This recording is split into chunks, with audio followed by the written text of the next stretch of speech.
תחילת העבודה עם אפליקציית דקסקום G7 היא קלה. אבי קיבלה זה עתה את הדקסקום G7 שלה. קופסת דקסקום G7 מכילה את המחדיר עם חיישן מובנה, מדבקת חיזוק לשימוש במידת הצורך והוראות שימוש.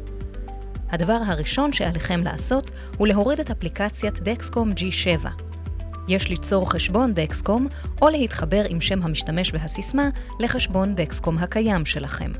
לאחר הכניסה, האפליקציה מלווה אתכם בתהליך ההתקנה שלב אחר שלב. תחילה, בחלק המוקדש לסקירה כללית, זמינים סרטונים ומסקי הדרכה כדי שתוכלו ללמוד כל מה שצריך על הדקסקום G7 שלכם.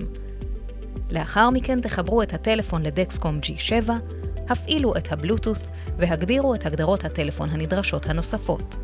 לאחר מכן, האפליקציה תספק הוראות בנוגע להכנסת החיישן. כדי להכניס את החיישן, יש לבחור תחילה את מיקום החיישן.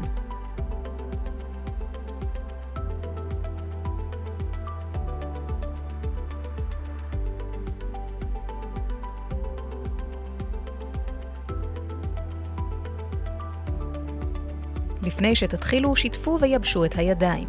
בחרו אזור בגב הזרוע העליונה שיש בו מספיק שומן כדי להימנע ממגע בשרירים, והוא אזור שאינו צפוי להיחבט או להיפגע מדחיפות. נקו את האזור עם מגבון אלכוהול ותנו לו להתייבש במשך 10 שניות לפחות. קחו את המחדיר ופיתחו את המכסה. אין לגעת בתוך המחדיר. הצמידו את המחדיר בחוזקה אל האור, כעת לחצו על הכפתור והסירו את המחדיר. כדי לעזור למדבקה להישאר על האור, עשו בתנועות סיבוביות את שולי המדבקה 3 פעמים. לאחר מכן, לחצו בעדינות על החיישן במשך 10 שניות. ניתן להשתמש במדבקת החיזוק במידת הצורך, והיא מצורפת בקופסה לצד הוראות השימוש.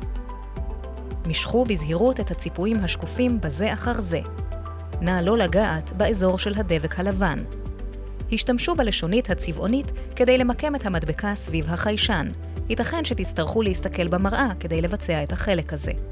עשו בתנועות סיבוביות את המדבקה. השתמשו בלשונית כדי לקלף את הכיסוי הצבעוני. לבסוף, עשו בתנועות סיבוביות את המדבקה. בחזרה באפליקציה יש להזין את קוד הצימוד.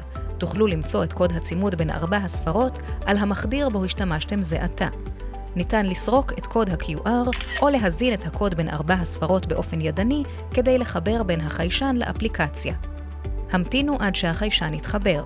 לאחר השלמת הצימוד יתחיל חימום החיישן.